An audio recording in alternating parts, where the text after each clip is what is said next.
पवार हे तुमचे नातेवाईक आहेत हे तुम्ही मान्य केलेलं आहे।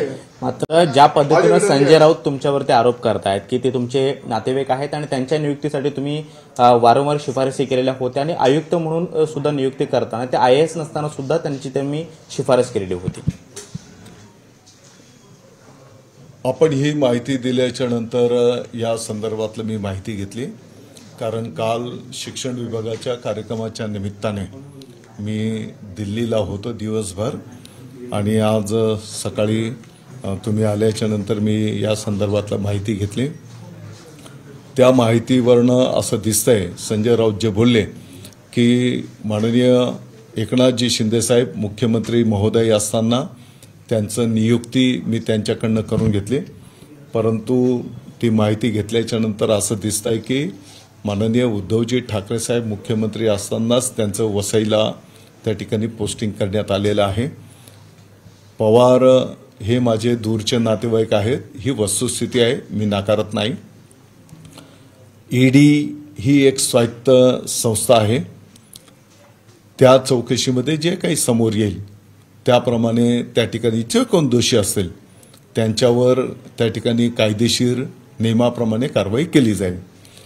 जिथपर्यंत संजय राऊतांचं माझ्यावर विशेष प्रेम आहे, पाठीमागच्या काळामध्ये वर्षभराची गोष्ट असेल, मालेगावच्या गिरणा सहकारी साखर कारखान्यामध्ये 178 कोटी रुपयांचा घोटाळा झालेला आहे।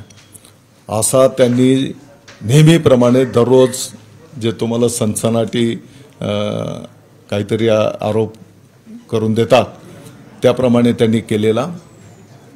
या संदर्भामध्ये त्यांनी मालेगावच्या शेतकऱ्यांची नागरिकांची माफी मागावी, आपले शब्द मागे घ्यावेत असं त्यांना मी सभागृहात आवाहन केलं होतं आणि ते जर त्यांनी केलं नाही तर त्यांच्यावर कायदेशीर कारवाई करणार। त्यांनी मालेगावच्या शेतकऱ्यांची माफी न मागितल्यामुळे मालेगावच्या न्यायालयामध्ये त्यांच्या विरोधात दावा दाखल आहे। कदाचित येणाऱ्या काळामध्ये त्या दाव्याच्या माध्यमातून त्यांच्यावर शिक्षा त्यांना होऊ शकते आहे। या भीतीपोटी दादा भुसेंच्यावर त्यांचं जास्तीचं प्रेम त्या ठिकाणी दिसून येत आहे। माझी आपल्याला पण विनंती आहे की कोणी काय आरोप केला लगेच त्याला उत्तर दिलं पाहिजे, त्यापेक्षा या गोष्टींची आपण पण थोडंसं पडताळणी करण्याची आवश्यकता आहे।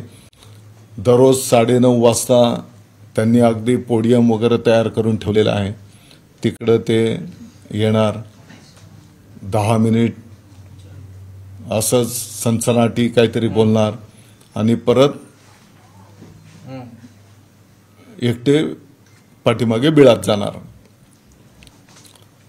शिवसेना याच्याने वाढलेली नाही, लाखो शिवसैनिक रक्ताचं पाणी करतात, जनतेची सेवा करतात, त्यांच्या जीवावर शिवसेना वाढलेली आहे। उलट अशा या पोपटपंचींमुळे 60चे 20 झाले तरी अजून सुधरत नाही।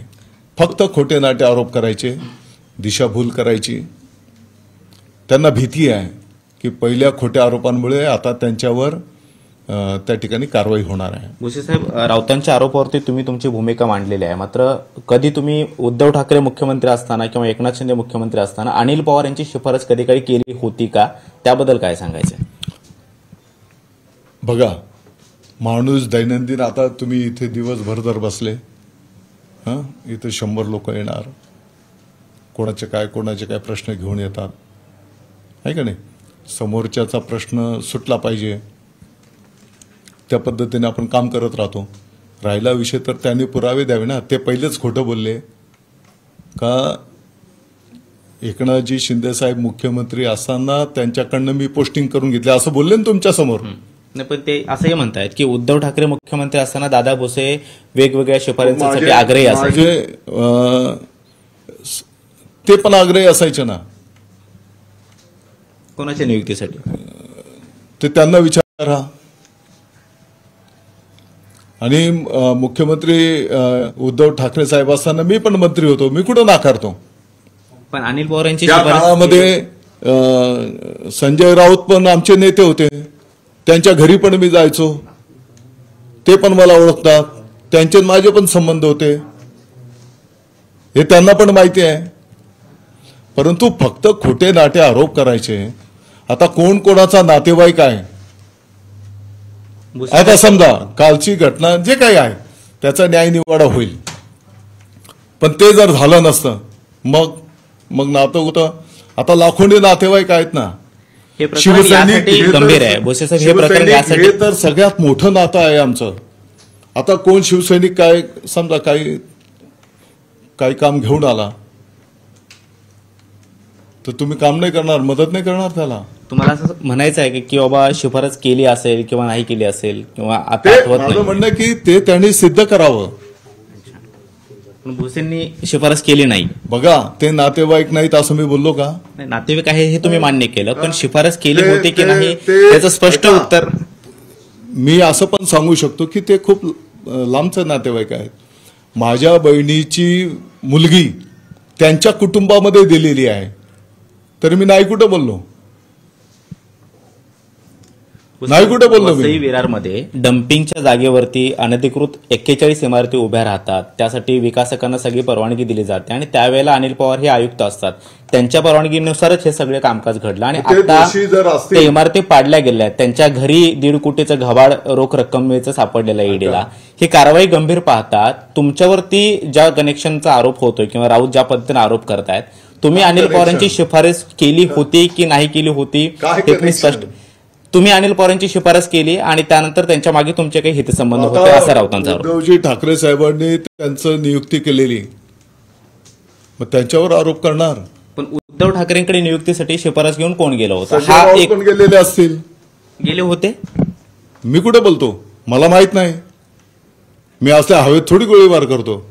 पण तुम्ही येणार म्हणून मी माहिती घेतली, तुमच्या समोरच माहिती घेतली की त्यांची तुम्ही नियुक्ती थेट कधी उत्तर- झालेली आहे थेट बाबा. उत्तर हे देऊ शकता की मी नातेवाईक नाही असं कुठे बोललो. नातेवाईकाचा प्रश्नच नाहीये. अनिल अरे पवार राहिला यांची विषय. तर मी शिफारस तुम्ही आपल्याला- केली होती की नाही केली होती याचं थेट उत्तर. मी आपल्याला सांगितलं, त्या चौकशीमधनं जे समोर येईल कारवाई होईल.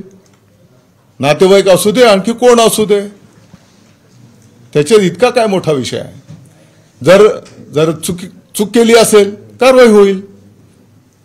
त्या ठिकाणी कोण पण राहिलं, दादा भुसे राहिला, संजय राऊत पण राहिले, जे चुकलं असेल कारवाई होईल.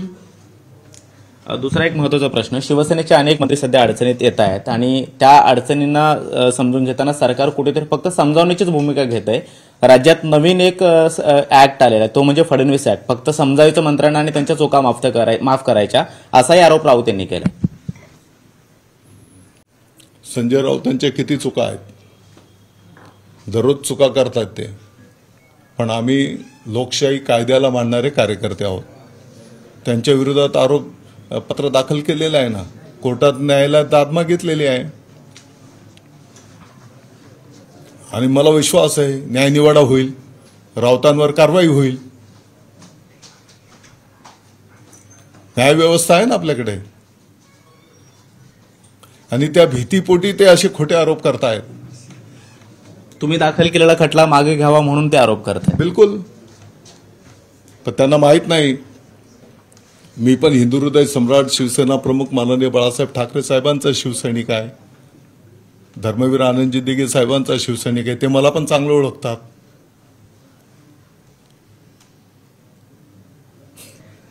धन्यवाद सर. तर मंत्री दादा भुसे आपल्यासोबत होते आणि अनिल पवार यांच्या प्रकरणामध्ये ज्या काही चौकशा सुरू आहेत त्या चौकशीमधून सत्य बाहेर येईल आणि त्यानंतर योग्य ते कारवाई होईल असंही त्यांनी म्हटलेलं आहे. त्यामुळे अनिल पवार यांच्या प्रकरणामध्ये होत असलेले सध्याचे आरोप आणि ईडीची कारवाई पाहता येत्या काळात आणखी काही खुलासे होतात हे पाहणं महत्त्वाचं असणार आहे. कॅमेरामन योगेश सोबत मी कृष्णा सोनारोडकर, TV9 मराठी, मुंबई.